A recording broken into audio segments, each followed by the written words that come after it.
The Strange Case of Billy Vishwash, novel by Arun Joshi.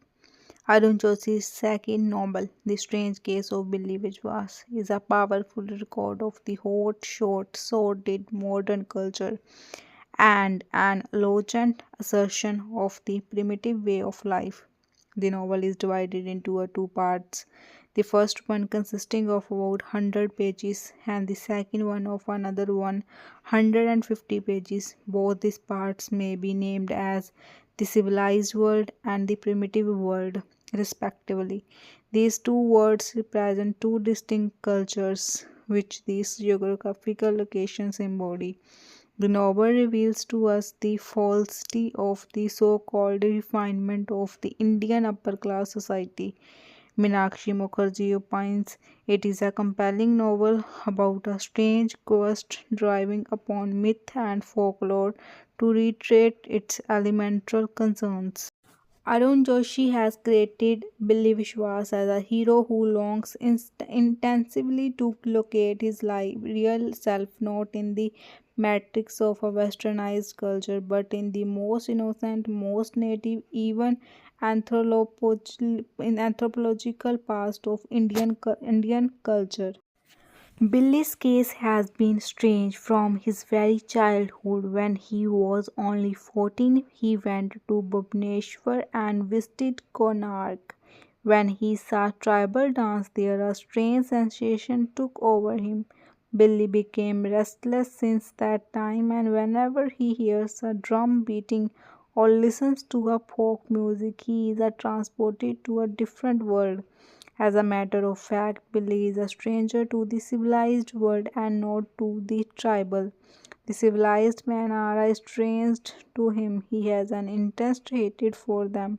He says, I see a room full of finely dressed men and women seated on downy sofas, and while I am looking at them under my very nose, they turn into a kennel of dog jamming them large these showing or snuggling against each other or holding whiskey glasses in them furred paws. The imagery of dogs with large teeth and furred paws reveals the hatred of Billy and the character he thinks they bear. He has no love for the modern civilization. Billy feels that civilization is a monster. It is not a civilization but degradation. He says, I sometimes wonder whether civilization is anything more than the making and spending money. What else does the civilized man do? And if there are those who are not busy earning and spending, the so called thinkers and philosophers are men like that. They are merely hired to find solution through light, as they say, on complications caused by this making and spending of money. Billy Bimal Viswas, the only son of a Supreme Court judge, is sent to America to study engineering. On his arrival in New York, he takes up his lodging in the outer skirts in the Harlem, famous for slums, because white America is much too civilized for him. He abandons his study of engineering in favor of anthropology and is already halfway through his doctoral work in that subject.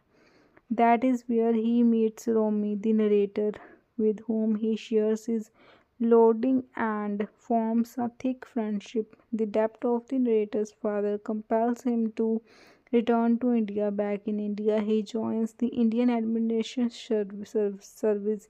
He is married to a pretty aristocratic convent educated girl named Meena. It is Meena's lack of understanding that out of despair and agony, Billy seduced Rima, call a girl related to Meena. His passions lead him astray, and his romance with Rima Call is degraded into seduction. One afternoon, he takes her to Jew, who hires a room and seduces her. Though he gets married to Meena, who bears him a son, he adulterates the affair with Rima Call. Call also continues. The terrible shock he receives at his degradation instigates his flight from the civilized world. Billy inwardly suffers from pangs of conscience with which keeps him in a perpetual state of irritation against the social setup in society. He admires the Swedish girl Tula, who treats money a whole lot of paper and hates the world that hangs on this bag of money. He is all praise for Tula Lindgren, who is educated and human. She is very friendly towards him and yet remains detached from others. These constant pricks of conscience make Billy look strange. Back home in India, Billy Vishwas gets a teaching assignment at the Department of Anthropology of Delhi University. But the retrieved soul of Billy Vishwas never allows him any inner rest. Billy does not confine his studies to the books alone, but also mix with the tribals to explore them lives. It is in course of such an expedition that Billy disappears into the wilderness of the Maikala Hills. On his last expedition, he goes to a tribal village to fetch ropes from the house of the headman of the village. Donia, who had become his Mahaprashad, an intimate friend. Billy had saved the life of his niece by giving her antibiotics on his earlier visit. He meets his niece, Bilasia, who had now grown into an untamed village beauty. When he leaves for his camp, Donia invites him to come next to watch them dance. He feels that the whole hilly tract calls him to its primitive fold. With the passage of time, the misunderstanding between husband and wife get the form of a crisis of character. Billy Viswas escapes from the civilized world to the tribal shelter. Billy watches the dance of the tribals and participates in it as well. He finally decides to abjure the civilized world to join the tribes forever to find out not only his roots but his identity also. Billy feels himself as is in the primitive. It is this friendly, simple, and pure hot atmosphere that opened new vistas of knowledge after the union of Billy and Will Asia. The flame of a Chandtola peak had glowed during moonlit nights when the tribal king and the queen happily lived. It was extinguished when the old king, while trying to make the idol of God, was poisoned by his relatives. The revival of a Chandatola leads the primitive people to think that Billy is the reincarnation of them king who was poisoned thousands years ago.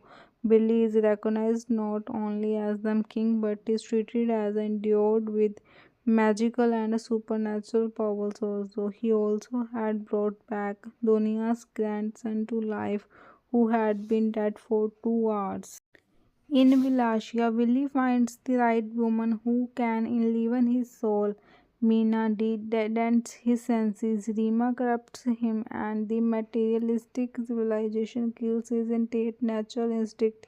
It is Vilasia who caused the explosion of senses, the proper medium to reach soul. Willie renounces the civilized world and its symbolized in Meena and Rima. His switching over from Meena to Rima and from Rima to Malaysia is not mere trifling in his life, it is a development from sex to sympathy and from sympathy to sublimation. Malaysia is the essence of primitive force. Now, Billy's fascination for primitivism becomes an experience, a realization. Now he knows what he has been waiting for and what he has realized. Vilasia, freed from the strange hold of money minded civilization, knows how to experience joy from communion with the communion with the nature, from naked primal passions and the rhythm of integrated and harmonized souls. Money has no place. Willie tells Romy that they enjoy living at the sustenance level. He admits what kept us happy, I suppose, were the same things that have kept all primitives happy though the ages, the earth, the forest, the rainbows, the liquor from the moha, an occasional feast, a lot of dancing and love making, and more than anything else, no ambition, none at all. They have conquered wants and do not fear death. Even when they suffer from a severe drought, they do not forget to sing, dance, and love. They are not nourished by flood and water, but by enlivening them inner being by song, dance, and love making. Billy now knows his destination. He knows that he is a pilgrim. Primitivism will lead him to his goal. Becoming a primitive was only a first step, a means to an end.